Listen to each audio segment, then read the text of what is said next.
Hello. How are you?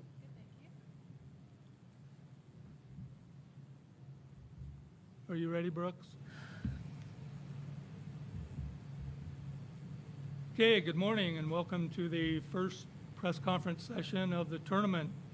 We have with us today from Gonzaga, Eliza Hollingsworth, a graduate student from Melbourne, Australia, and Brenna Maxwell, a graduate student from Gig Harbor, Washington. So fire away with your questions. Hold it. Can we get a microphone? We're going to do a mic run. Right here. And then if you would announce your name and affiliation. Greg Lee with the Spokesman Review. Eliza, how's preparation gone for tomorrow? I think preparation has gone really well. I think everyone is in the right mentality going in. Everyone's fired up, focused on the little details. I think team morale is great right now and it's really exciting. Yeah, I agree with her. I think everyone's pretty locked in and excited to play another basketball game. Over here on the right. Good morning, ladies. Ann with ESPN. Okay, it wasn't that long ago that the whole country watched you struggle against Portland. And maybe you would be the first to agree with that, or maybe it was just one of those days. But help us understand the 2-week period that you have had that helps you reset, that helps you get back to Gonzaga ways, mentally, physically, just how ready you are and erasing what happened in Vegas. Both of you have at it. I can start. I think the important thing for us is to recognize that that team we were when we were playing Portland isn't the team we are now and have been. It definitely was an outlier for us, and I think the best way that we can move forward is to learn from it, but also to let it go and move on. I think the team and the coaches have done a really good job of being able to refocus the group and kind of not hang on to it, because going forward that's not going to help us in the tournament. So we've been able to rally against it, and I think right now we're in a great spot. And yeah, I think it was a bit of a wake-up call in some aspects, but also I think it's going to help us in the tournament for sure. Yeah, Eliza said most of it, but I think just to add to it, I think if we would have beaten Portland, we wouldn't have dissected the film as well as we did and the coaches did, and I don't think we would have kind of dug into some issues we needed to address. We kind of coasted here, and I really think it's helped us, like Eliza said, it's kind of a wake-up call, and like we got to change our expectations, live up to our standards, and remember who we are. But, at the end of the day, it was just one game. If we play Gonzaga basketball, I think we'll be okay.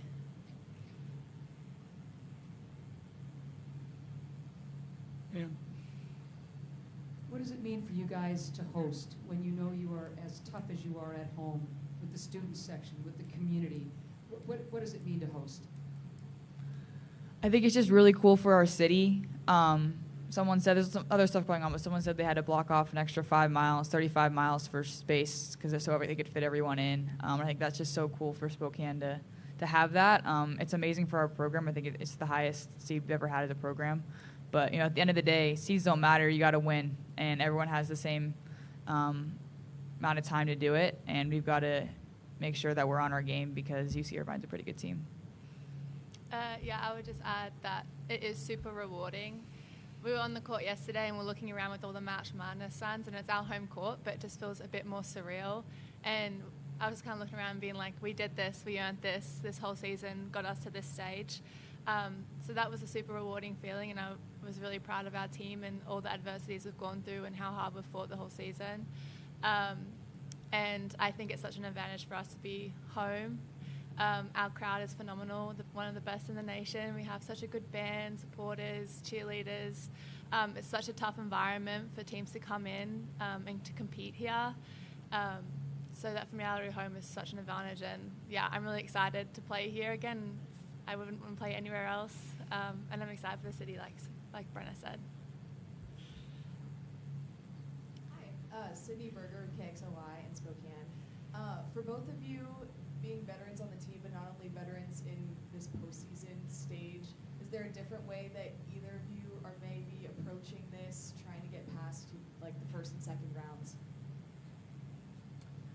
I think the key is not to treat it like a different game. I think we have to treat every team like everyone wants to win. And at the end of the day, everyone's good enough to be here. And if we kind of treat it differently, I feel like we kind of stray away from what Gonzaga basketball is about.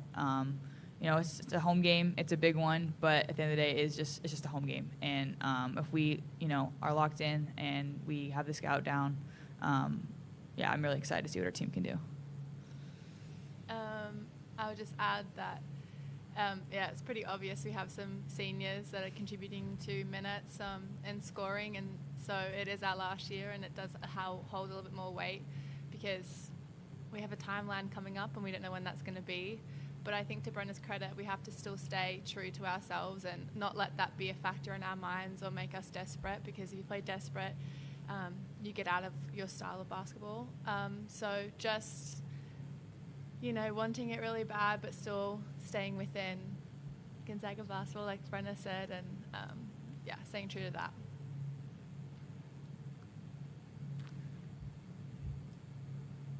Aiden Brown, Crim 2 News, Spokane. UC Irvine's been on a bit of a hot streak right now. I'm sure you guys know that coming into this game. What do you guys need to do to put that fire out and make sure you guys advance into the next round? I think we need to stay true to our principles for our team, but also recognize that they are a high-pressure team. They rely on their franticness, if that's a word. Getting in the jumping in the lanes, just trying to get you to turn the ball over. So we need to make sure we take care of the ball coming into this game. We can't have any wasted possessions. Staying calm, taking care of the ball, I think, are the main keys that we need to focus on coming into this game, Anybody else? Over here in the front. Cameron McCann, Gonzaga Bulletin. You talked about getting back to Gonzaga basketball. What exactly is prime peak tournament Gonzaga basketball look like?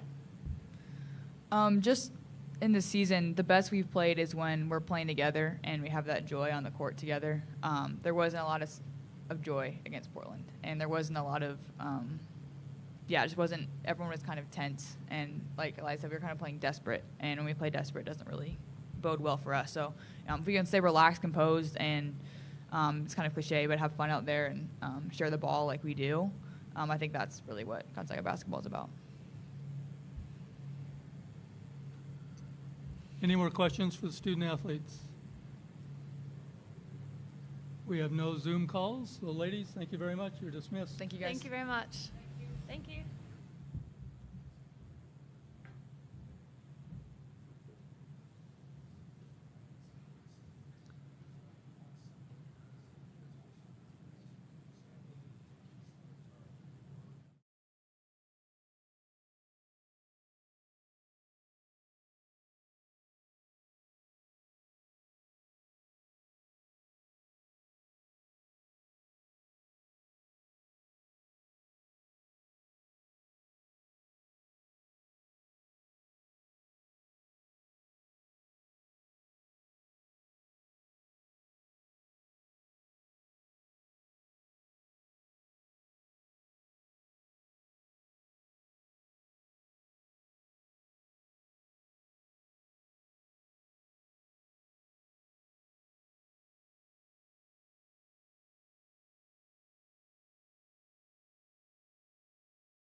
You Right know in you the are. C team. You look sharp. Dust that suit off nice, huh? Only for you. Well, thank you. If I didn't ask you earlier, reminder to please silence your cell phones if you haven't done so already. And joining us now is Gonzaga University head coach Lisa Fortier. I'd like to make an opening comment. Sure, yeah. We're really excited to be here. It's nice to be in this room instead of some room somewhere else. Something we haven't been able to do in my 10 years as a head coach yet. Obviously, as an assistant, I spent a lot of time in NCAA tournament games here at Gonzaga, but never in this regard. And I'm just excited for our team to have earned this opportunity and looking forward to the game tomorrow against Irvine and seeing what we can put together. Questions for Coach Fortier? Great. Spokesman review. Both Brenna and Eliza didn't sugarcoat the reassessing the loss in the WCC. How have you dealt with it too? What'd they say? We weren't very good. And Portland was better on that day. Obviously, it was a close game. It wasn't like they were significantly better than us. But I don't think we played to our potential at all. And that's always two-sided. That's partially on our team and how we performed, and it's also on what you allowed, the other team's preparation and what they were able to do against us. And I thought that we had shown that we were such a better team than how we were on that day, both from adjusting to the defenses that were thrown at us and also adjusting defensively. I didn't think we made great in-game adjustments. That was we've talked a lot. Even this morning we were discussing some things. We're talking about accountability in our leadership loop because we have several things that we go through, and that's the stage we're on right now. And our coaching staff could have been better. I could have been better. Our players could have been better. Our leadership could have been better. And unfortunately, it's not a great time for that you can't have those kind of lapses in the big moments. And so we're going to do our best to not have a repeat of that ever again, but certainly not in our next opportunity, which is tomorrow. For anybody on the Zoom call, please use the raise hand button if you have a question. Next question for Coach Fortier. In the front. Cameron McCann, the Gonzaga Bulletin. I remember in an interview after a game, you guys were on a streak of maybe 15 or so games of 10-plus points winning. And you were like, well, I can't ask the other teams to make it a closer game. And then you got a closer game, and obviously you didn't win, but it was still a closer game and a great experience. How does that help you going into the tournament, where there's bound to be close games? Yeah, I think it's great for us to have, we mentioned it in all the close games we had last season. We never one time worked on situations in practice. We had them every game or every other game. There was a ton of them. And this year, for at least 2 months, we haven't had any close games. And the closest one was 12, and really it was 27 before it got to 12. And so I think that those are just very valuable situations. Nobody likes to be in them. I as a coach, I'm like, it's good for the fans to have close games. I'd rather it just be 30. That's great. But we've been able to look at what we did and how the timeout went, and whose voices were we hearing, and what was supposed to go like this but actually went like that. And that was not just the last 2 timeouts. It was throughout the last quarter and different times throughout the game. And so those things just teach you in ways that you can't be taught when you're up a bunch of points. You just have, when you have that buffer, we're not looking at every setup for a screen or every pass that you make, every checkout. You don't evaluate those things in the same way when you're up because you have such a big margin for error at that time.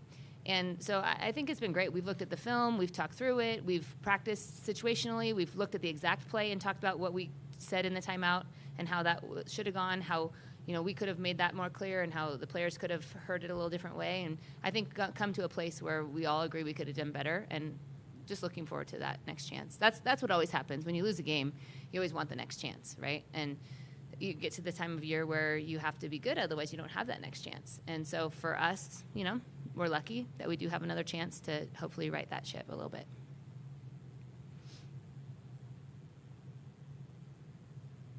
Caden Frank with the AP. UC Irvine defensively, that's kind of their strong suit. They give up just around 55 a game, and they had a really long streak of holding opponents under 70 that was just snapped. So, what can you say about them as a unit, and just how you guys feel about that matchup? Yeah, they're a great defensive team, and it's a different type of strategy than some teams. They some teams, press you full court. Some teams zone you the whole time. Some teams want to fundamentally just keep you in front, and they're trying to put pressure on you and trying to turn you over, trying to make you shoot faster than you want to shoot and speed you up. And they're really good at it. Their top guards really set the tone. Those two guards that play out front, and it's difficult if you don't execute, if you don't have crispness on your pass, if you don't have ball fakes, if you're not fundamentally sound offensively, then they will get you. And it's a tough defense to go against. It's different than what we see every day, and I think that's the strength of their team. If they can turn you over and get going in transition, they can get some attacks to the basket, then they're really good. And so, we have some things in place, but I think that their defense is really solid. It's evident that they work a lot on that, and they pride themselves in how they guard. Hi, Coach. Ian Sachs from Teleland News in South Dakota. What does it mean for you to finally be hosting and be a top 4 seed?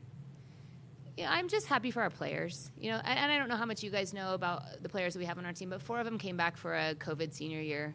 They could have gone anywhere else. They could have gone to play pro. They came back with this as a goal of theirs that they set, not that we set. We just want to play our best all the time, coaches do. And they wanted to put themselves in a position where this would be an opportunity that they could experience. So I'm really happy for them, the rest of the team as well, but those guys who made that extra commitment. And, it's just fun. It's different. When you're on the road, it feels like, you're all coming in on a bus. And this time our players are still going to class. Vonnie took a big test this morning. Ella has one after practice. It's a unique experience. And there's not all bonuses, but we just keep talking about how it might feel a little bit different than it does when you're in a new place that you haven't played before or on the road. But hopefully tomorrow at 4:30, it's going to feel like it's all worth whatever is odd, and having to go to class and having just the normal amount of meals and having to cook your dinner or whatever that looks like. And it's just, I've been both a proponent, I've understood it and been frustrated with it over the years, because when I was an assistant coach and we were hosting, we had such great experiences here, and Gonzaga and Spokane is a great basketball community, and I think that we can sell out the building and provide a great quality student-athlete experience. And so when the NCAA made the adjustment to going to the top 16 seeds, I understood trying to prioritize the top teams. But I also knew what we had been able to do here as a lower-seeded team. And so, for us, I think it's just another great experience.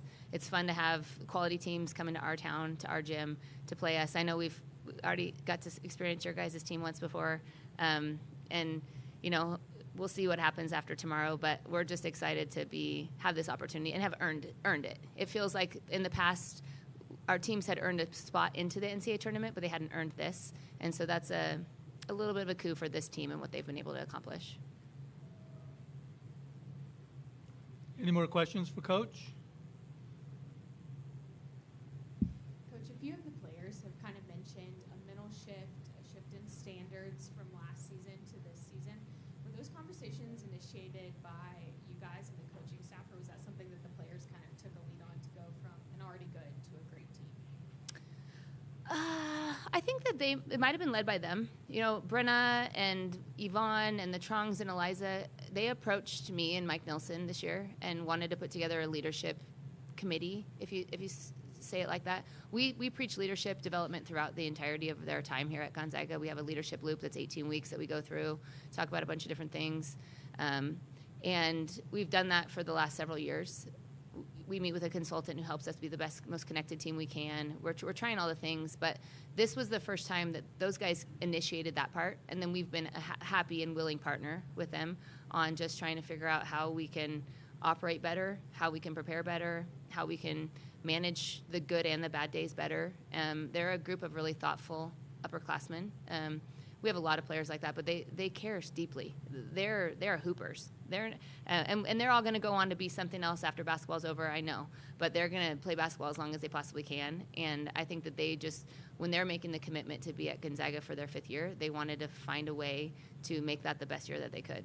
And so far, it's worked pretty well on what they've done. And we haven't solved all the world's problems up there. We've still gone through stuff. But they did set the tone of this is what. And they came in, their first list was about, pretty long of what their standards were. They said, okay, it's hard to, have 52 that we're all doing perfectly all the time, but let's strive for that, and I think for the most part they have found a way to pick the ones that were most important to them and execute them well. Again, if you're on Zoom, use the raise hand function to ask a question. Any more questions in-house for Lisa? You have 5 minutes left. You gonna let her off that easy? I'm not that interesting, so. All righty. Thank you, Coach. Thank you.